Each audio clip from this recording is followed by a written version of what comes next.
TI Fair Trade Permit number FTEB 201093, series of 2024.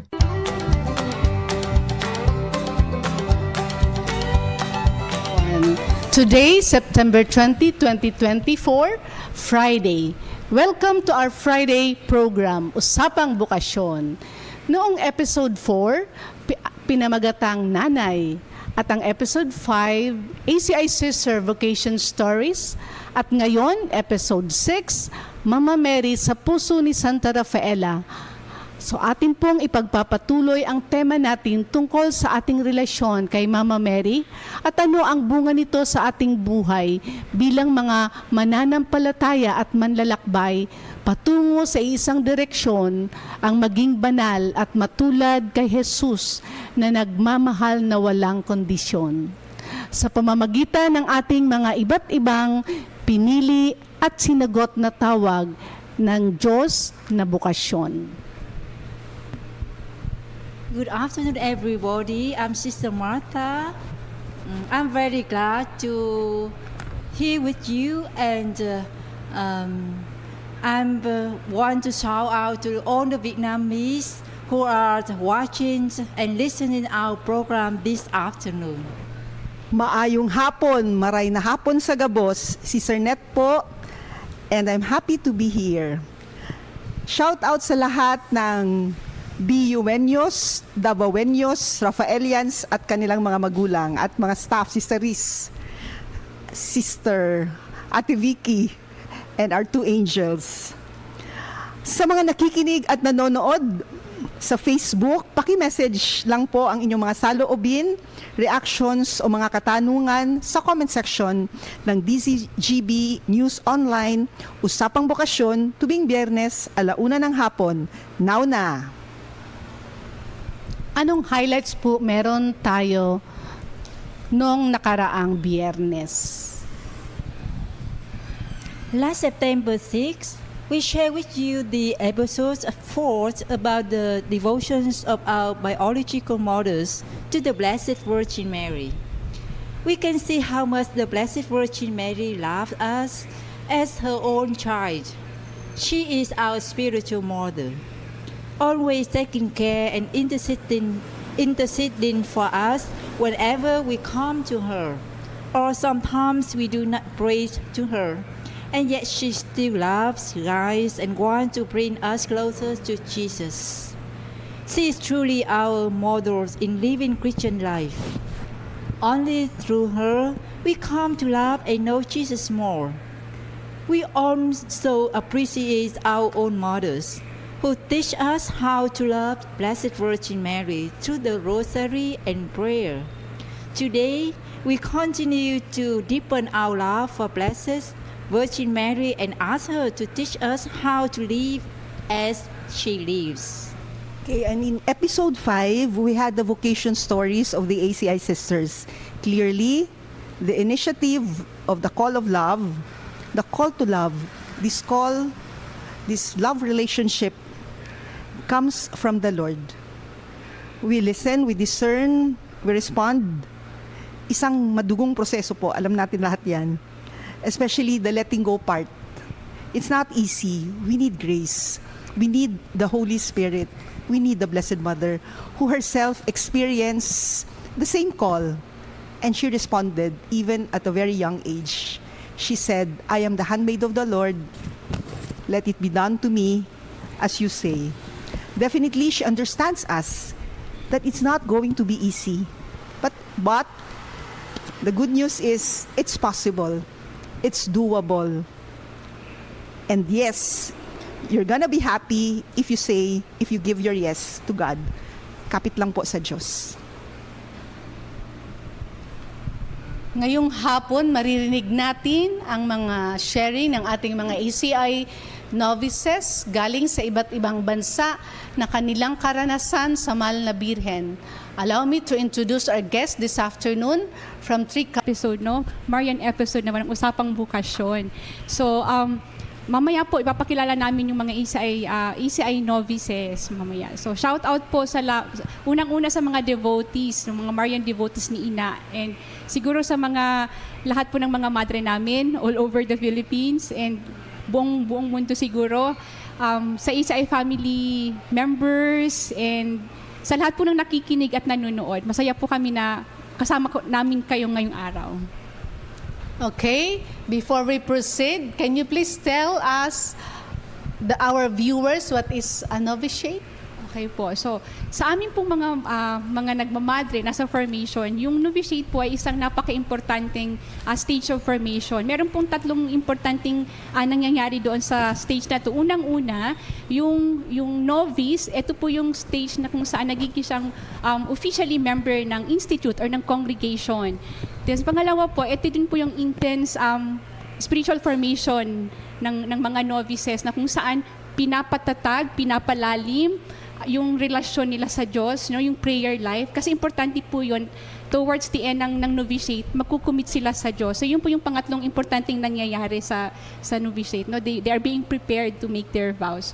So yun po, yung tatlong napaka-importanteng nangyayari sa stage ng novitiate.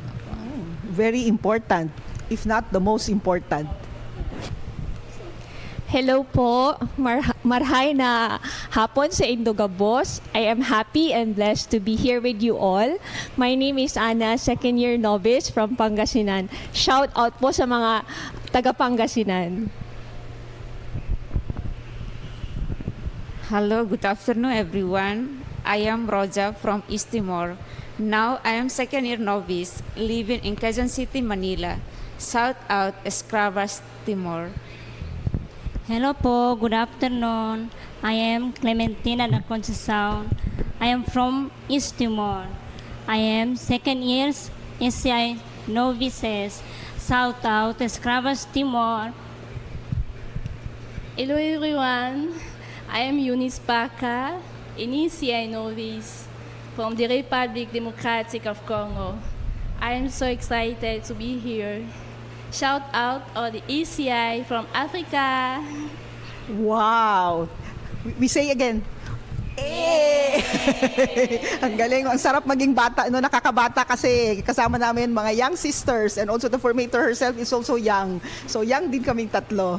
Okay, my dear novices, so can you tell our viewers what are you here for? What is your purpose for visiting us here in Bicolandia? And how do you feel about, it's your first time, right? The four of you, it's your first time to come. So how do you feel about being here and being united with all the whole Bicolandia, with our special centennial celebration of the coronation of the Blessed Mother? Ako po, I am very happy, and our main reason for coming to Bicol is to celebrate the gift of our Blessed Mother, our Ina. As the whole Bicol region, we celebrate today a centennial coronation. We wish to experience the love and devotion of our brothers and sisters. So I heard also that Plena Francia Fiesta is the oldest and grandest Maya celebration in Asia. In other purpose is to be able to visit our two communities here in Bicol, Daraga and Naga, and also to meet our families of Bicolan sisters. Maybe if the time would allow, the members of ACI family, lay, and our lay partners in mission. Something personal and from my interiority, I said yes to the invitation because I want to express my love and faith to Mama Mary. I am Marian devoted since I was a child. And also, like coming here to this grounded event, not as a tourist, but as a pilgrim. Really offering prayer for others and for my needs, etc. So I believe that this experience will teach me so much, and in terms of living our faith. Maybe last good reason is that for us novices, this is an opportunity being in religious life to make more memories together in a very special way. A mixture of spiritual and human experiences which can bond our sisterly relationship and friendship with the Lord. And since we are here along with our long-time staff, Ate Nene and Ate Emma, joining us today until we travel back to Manila. So it's really a cause of joy for me at this moment. Yeah. We had an episode about nanay, inay, mother, mama. But we were all Filipinas. But now, Usapang Bokasyon goes international. And because our congregation is universal like the church, and that's always the desire of our mother foundress, Saint Rafaela Mary. So now we are curious. We are interested to know also your stories with our Blessed Mother. So it's good for us to know who introduced you to the Blessed Mother and why do you think they introduced Mama Mary to you? For me, my Lola is the first one who introduced our Blessed Mother to me because since I grew up with her, she has a special devotion to Our Lady of Manawag. And I think my Lola loves our Blessed Mother so much that she wants us, her grandchildren, to know about her faith, her life, her walks and journeys with Jesus. For me, I was born in a Christian family where we were exposed to serve the church, but I remember my family was not devoted to the Blessed Virgin Mary. I came to know the Blessed Virgin Mary through my best friend on my birthday. She offered me a rosary bracelet with many images of Mama Mary. So I got curious and wanted to know more about that. So she introduced me to the Region of Mary, a group that I come to know and love more Mama Mary.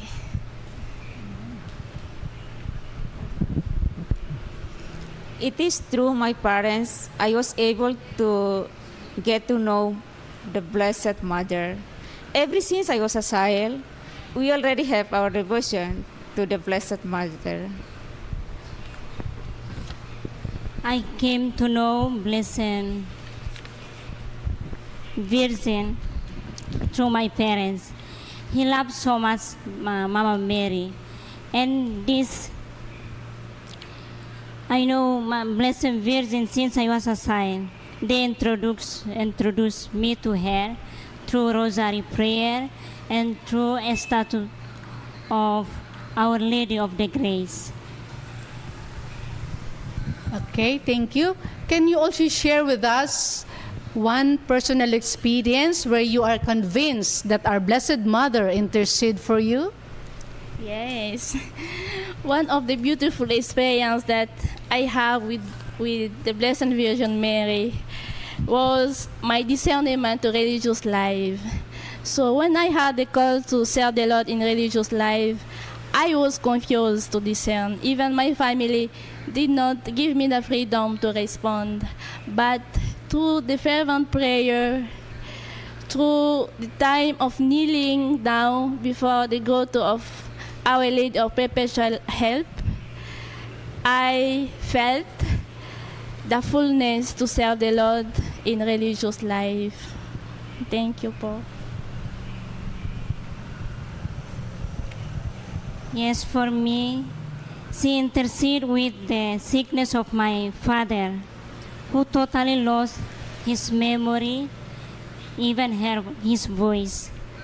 That is, I could say, a big grace from Blessed Mother. Still, he only told us, please pray rosary. At the time, we had devoted to Blessed Mother until my father recovered.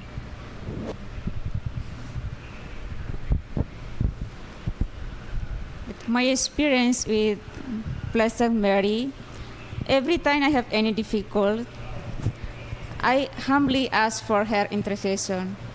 Instantly, I could feel hope and peace and courage.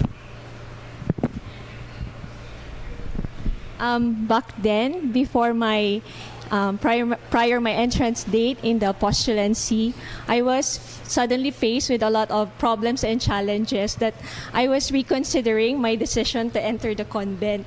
And then at that time, I felt like nothing was working out. I felt so much discouraged. Then I went to Our Lady of Manawag, pouring all my heart to her, expressing all my worries, my anguish.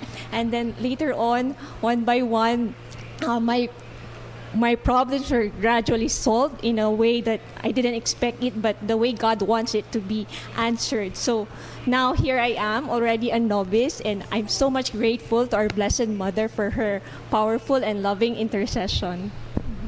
So no doubt, the Blessed Mother has been very much part of your lives, even when you were still young, in your younger years, no, before the entrance to the religious life. And finally, you're here. You're here with us, and you are already in our convent. So how is the Blessed Mother helping you right now as a novice of the Handmaids of the Sacred Heart of Jesus, or ACI Sisters? For me, actually, in so many ways, her powerful intercession, her motherly affection, her humble ways, her faithful following of Christ helped me a lot every time I kind of lose track and feels discouraged, and how she would always bring me to her son every time I have a misunderstanding with Jesus. As a novice of the ACI, I trust to her. I believe that her example bring me to her son, Jesus. And to say yes to her son, I also turn from her to live in prayer and radical faith. As a novice, Mama Mary helped me always. He always give me the courage to say fiat and freedom in regard to my family to let me respond to the call of Christ. And also, she helped me in bringing me back again and again to renew my daily yes, especially in times of doubt and difficulties in formation. As ACI novice, my personal experience with Mama Mary, the first, like my mother, and the second, my spiritual. Like my mother, I could feel always she care for me, whatever I need. As a spiritual mother, she always bring me to her son and inspire me to say yes to God, and helps me to prayer and to listen, that every time that he teach me is many ways. Okay, thank you, sisters, for your very deep experience with the Blessed Mother. So, time check.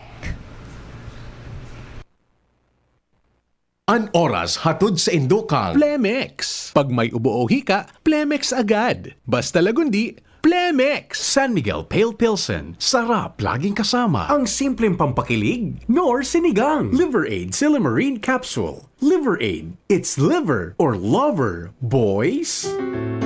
Adrian Salceda, Adrian Salceda.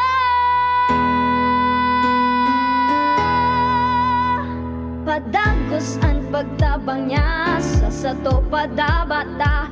Yan sa tong alkalde sa banwaan Pulangi. Taon-taon kadako lang mga naginibuhan niya.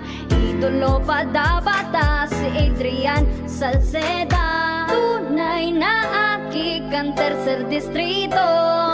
Nonoy kap Adrian sa tuyang idolo. Adrian Salceda, padabat siya kan masa. Alcalde kan Pulangi, mayor nonoy kap ikana. Adrian Salceda, pag-asenso na matitra. Banuan kan Pulangi, kay mayor nonoy kap. Sabi nga natin kanina, Usapang Bokasyon goes international. So aside from sisters from Vietnam, from East Timor, from Africa, and from the Philippines, of course, we go to Spain with our dear Santa Rafaela, our mother foundress. So how do you think did Santa Rafaela get to know, get to learn, get to know the Blessed Mother? And how do you think would Santa Rafaela describe our Blessed Mother? Opo. Siguro sisters, isa sa pinakamagandang biyaya ng congregations natin kasi very few yung merong dalawang foundresses, no? Sa atin meron tayong dalawa, si Santa Rafaela at saka yung kapatid niya si Dolores. So napakagandang isipin yun, no? So naniniwala ako sister no na paano nakilala ng dalawang magkapatid, si Mama Mary, basically from their parents. So actually po si Santa Rafaela at saka si Mother Pilar, they came from a rich family sa Spain. So actually mayor po yung tatay and namatay siya dahil sa during that time nagkaroon ng epidemic, no? So namatay siya sa pagsisilbi. So basically when it comes to faith or love for God, love for prayer, natuto yung magkapatid siguro si Sir sa mga magulang nila. So and alam din natin na during that time women are not really they don't go for formal school. Sa bahay lang sila. So imagine natin si Santa Rafaela at saka si Mother Pilar, they are receiving the faith. May mga pumupuntang pare and of course the parents themselves. So I think yung sister, yung love for Mary, nakita nila kung paano yung magulang nila pinapahalagan itong regalong ito, no? Especially love for Mary. So galing sa pamilya. So ano naman kaya yung mga qualities na ano kayang from the eyes of Santa Rafaela from Spain, who is Spanish, ano kayang tingin niya kay Mama Mary? First, sa tingin ko, Mama Mary, para sa kanya, para sa amin, is a brave woman. A woman of courage. Alam natin that she was already a widow during the time of Jesus' passion, death, and resurrection. But she was there all along. Nung natakot at nagtago ang mga kalalakihang apostoles, mga lalaking apostoles, naririyan si Maria, nakiisa sa lahat ng pagdurusa ng kanyang mahal na anak.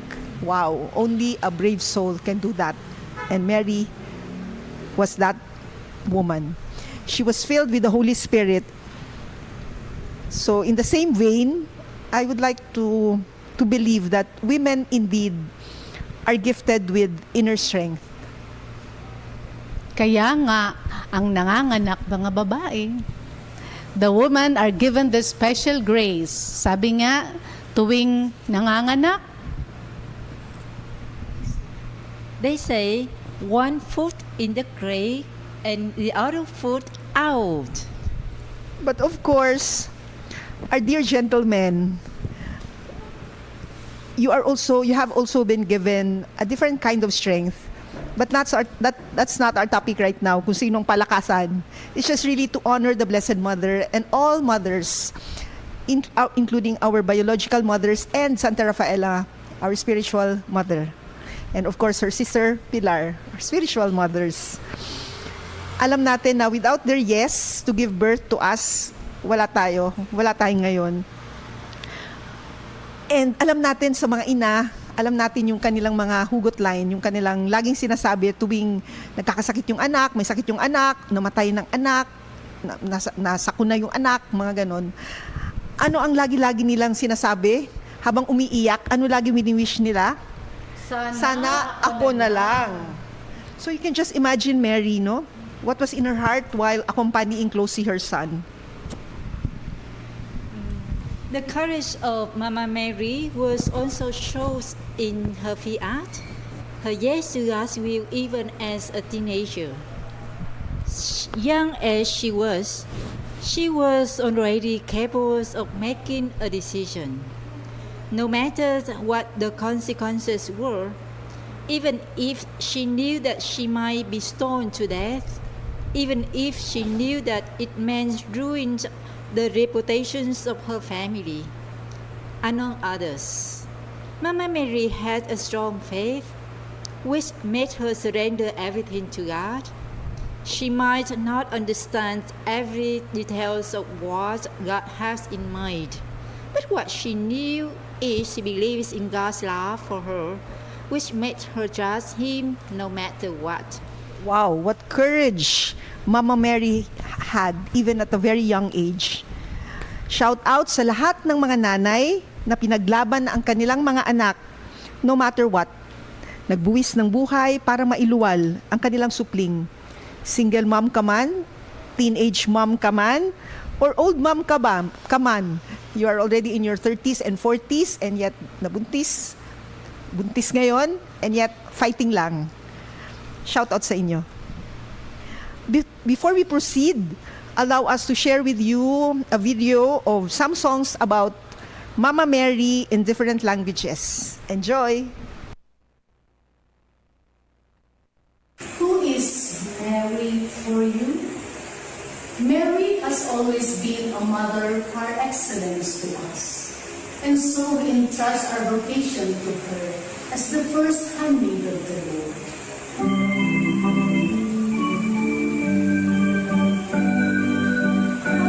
As I kneel before you, as I bow my head in prayer, take this day, make it yours, and fill me with your love.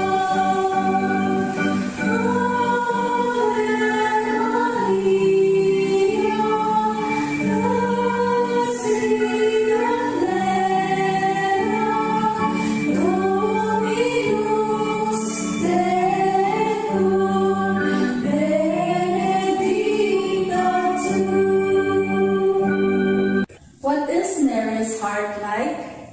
Mary's heart, according to this Japanese children's song, is like a blue sky that embraces us dearly, and like an oak tree that protects us.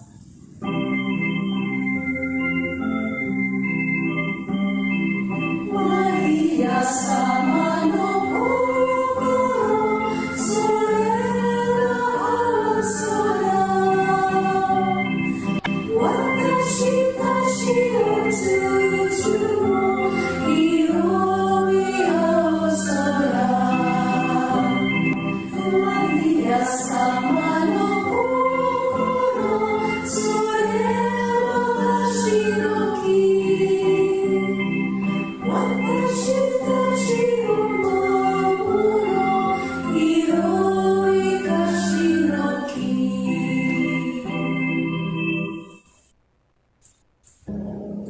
Who is God for Mary? Join us as we sing her Magnificat in Spanish, magnifying God's greatness as He looks upon her lowliness.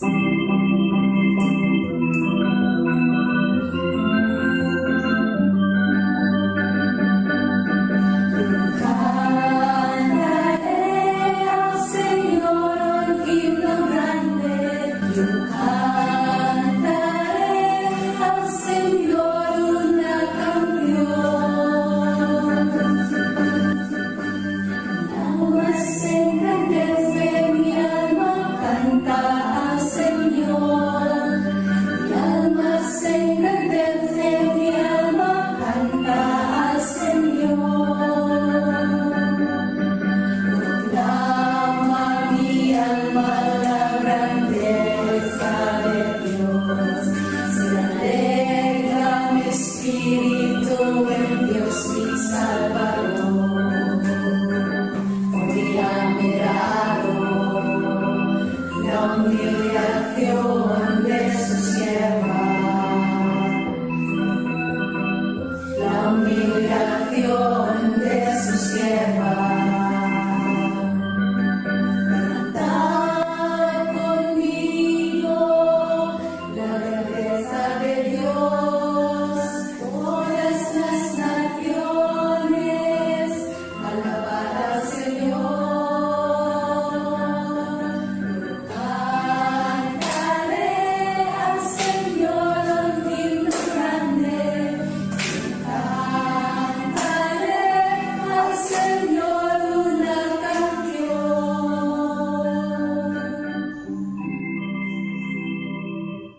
Who is Mary for us, Katibianan?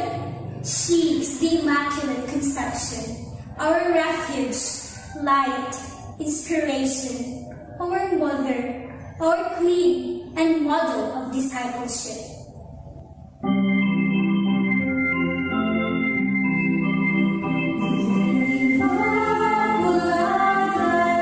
Ikaw ang among magbalangkay, ikaw ang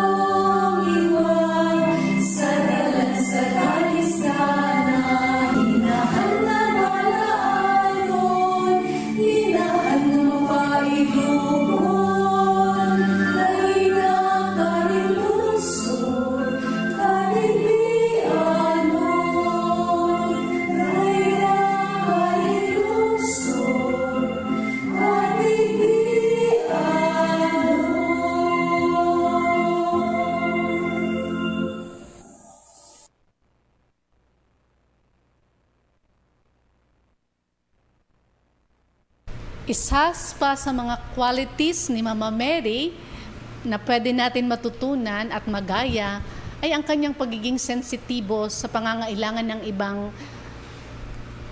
ibang tao. Katulad ng nangyari sa kasal sa Kana, kung saan siya ang unang nakapansin sa kulang na alak na ipinamigay ng mga bisita, kaya kaagad niyang binulungan ang kanyang anak na si Jesus, na alam niya na may tiwala siya na masasagutan ng anak niya ang problema ng mag-asawa dahil ayaw niya na sila mapahiya sa mga bisita. At totoo nga, na kahit hindi pa oras na Jesus na magpakita ng kanyang kapangyarihan, magmilagro bilang Diyos, siya ay sumunod sa hiling ng kanyang ina kasi hindi niya kayang mahindian ang kanyang nanay. Ganoon sila kalapit sa isa't isa. Ayan. Another quality pa po siguro ni Mama Mary, no? Hindi lang nanay, pero yung kakayahan na maghubog, no? Formator, no? So ma-imagine natin yung Holy Family. So I believe Jesus learned all the first sa kanyang buhay kay Mama Mary. Of course, si St. Joseph nandun din, no, habang lumalakad siya. So basically si Mama Mary parang napakainit sa kanya yung paggabay ba, no, bilang nanay, na tinuturuan talaga yung anak sa mga basic things, and then nakita natin yun hanggang sa until Jesus' death. Nandun siya para gabayan si Jesus, no? Sabayan si Jesus doon sa paghihirap na yon. And also bilang formator, makita siguro natin kung gaano ka patient si Mama Mary, kasi siguro may imagine din natin si Jesus, no, nung mga bata siguro naglalaro, or may mga moments na kailangang sawayin, ganyan. So Mama Mary was so patient, no, dealing with Jesus. And hindi lang yun, and siguro Mary as a formator, di ba nung namatay si Jesus, siya din yung nag-alaga dun sa mga apostoles, no, nagbigay ng lakas na manatili hanggang sa yun, when after Jesus' resurrection. So siguro isa din po yun, no, tagahubog ng puso, ng pananampalataya ng tao. Okay, thank you, Sister Amabel. So, who is Mary for us, handmaids of the Sacred Heart of Jesus? We as a congregation of the Handmaids of the Sacred Heart of Jesus, we embrace Ignatian spirituality. And being Ignatian, a big part of that is being Marian. So we are very Marian. Why? Because Saint Ignatius had a special love and devotion to the Blessed Mother. Trivia. Did you know that our very popular tradition here in the Philippines, every Easter, no, the Easter salubong, in Bisaya it's sugat, in Espanyol encuentro, actually comes from the insight of Saint Ignatius, who believes that anyone with an interior knowledge of the heart of Jesus would agree 100% that after his resurrection, it's just really natural that he would appear first, courtesy call, sa kanyang nanay, who was there with him from conception to his passion until death. In every phase of his life, Mary shared closely like no other can in his life and mission, in his joys and sorrows, his all. After all, Jesus is Mary's all. He is her all. So also for us, we have Mary as how she was portrayed in all the gospel, no? The first handmaid of the Lord who listens and acts on the word of God, and truly a mother who intercedes for her children. And also for us, Mary is also the first tabernacle of Jesus Eucharist, who carries Jesus in her heart and in her womb. So she is the Mary of Saint Rafaela, from whom she learned how to live our vows in simplicity and in joy. Okay, totoo po na si Santa Rafaela, sa kanyang malalim na relasyon at debosyon kay Mama Mary, nakayanan din niya ang malalim na pagtitiis at pagharap sa mga suliranin sa buhay bilang isang relihiyosa at fundadora. For 32 years niya tiniis na may pagyakap at pagmamahal sa mga kroses ng kanyang pinagdaanan sa buhay na may galak sa puso. Dahil nabigyan siya ng grasya at pagkakataon na makisa sa hirap na pinagdaanan ni Jesus upang tubusin tayo at iligtas para muling makabalik sa kanyang Ama. Ganoon din ang pinagdaanan Ganun din kasama ni Mama Mary dahil sa pagmamahal sa atin at ang kanyang anak na si Jesus, kaya niyang tiisin ang hirap na pinagdaanan niya. Umpisa na siya maging ina ni Jesus hanggang sa paanan ng krus, hanggang si Jesus binawian ng buhay. Mama Mary is our model in living our consecrated life. As handmaids, she is a woman of prayer, of faith, and of hope. She keeps praying every moment of her life, in joys and in pain. She has strong faith, trusting that the Lord always knows what is best for her. Only and through prayer, she can unite herself with her Son, Jesus, and to do His will freely. Okay, sisters, what is your parting message to our listeners? Yes, my message for those who are devoted to Blessed Mother, to be continuous to bear fruit and bring Mama Mary to others, and also bring Mama Mary to her Son, Jesus Christ.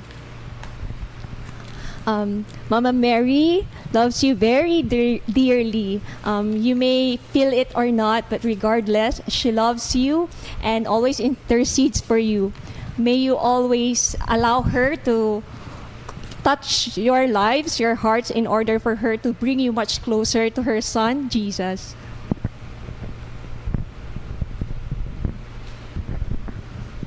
My message, do not be afraid. Mama Mary always intercede for you. She will give her maternal care and assistance. So my message to you is there is not a problem which cannot be solved if we trust the Blessed Virgin Mary. There is not a wish which cannot be granted if we trust the intercession of the Blessed Virgin Mary.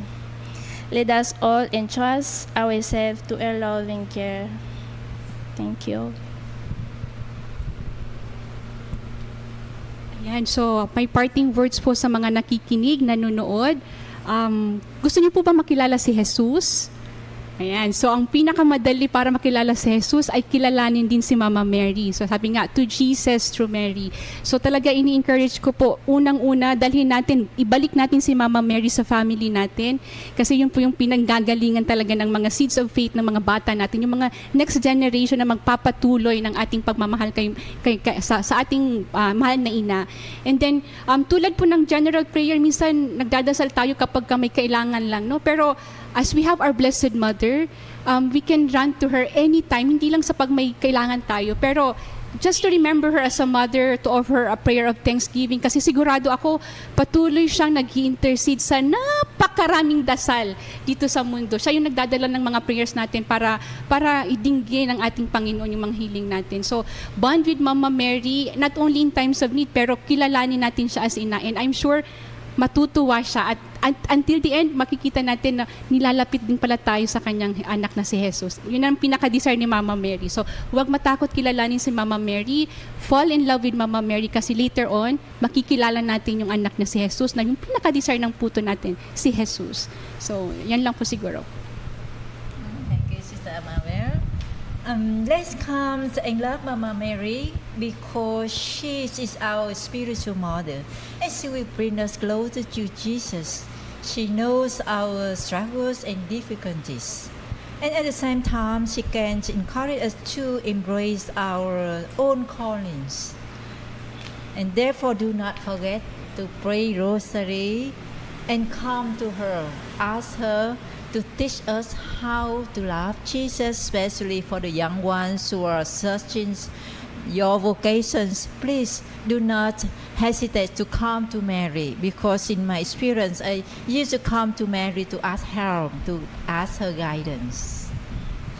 If may spark ang programang ito, naku, baka calling na yan. And one of the secrets to help you listen, discern, and respond is to have a special bond with the Blessed Mother, the Mother of Vocation, the first handmaid ever. Connect with her. She will definitely connect you with her son. Do not be afraid to give your yes. And then, anong assurance? You will be happy. Truly be happy. Look at our novices. They just arrived. Diba? Walang tulog yan, but look at them. Still happy. Let's say it again. Hey.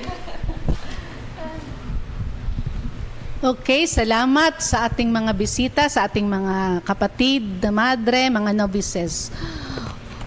Salamat sa inyong pagbabahagi, sa inyong karanasan at pagdebosyon at relasyon ninyo sa ating mahal na ina, si Mama Mary.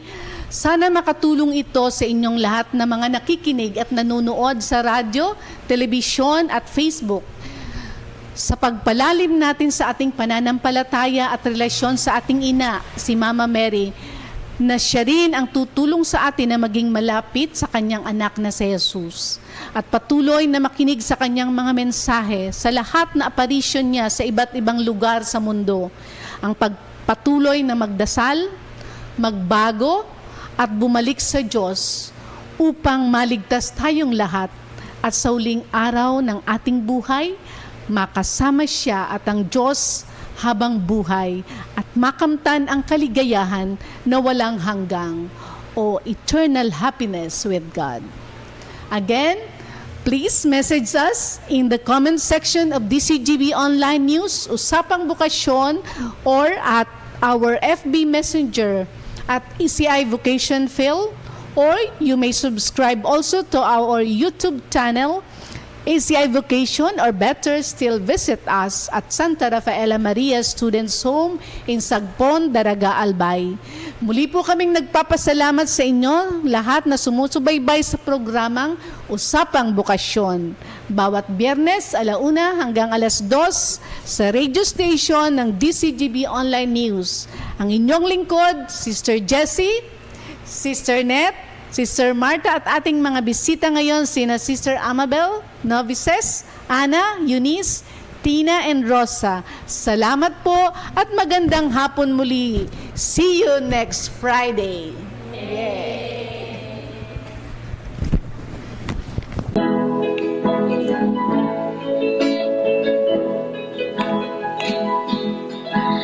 Trying to be a blessing to others, being there for them and simply being grateful for everything. After all, Eucharist means thanksgiving, when service becomes an overflow of a grateful heart. That is life.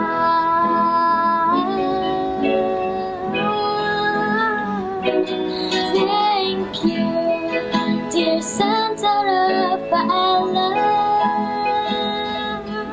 I know how much you always love us.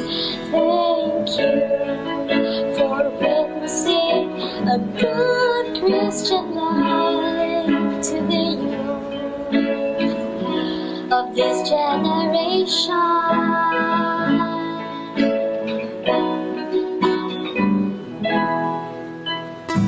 Iniimbita ng Gabos na makisumaro sa Angkop Global Walk 2024 kan Couples for Christ. Sa kantidad na 300 pesos pataas, dakulang tabang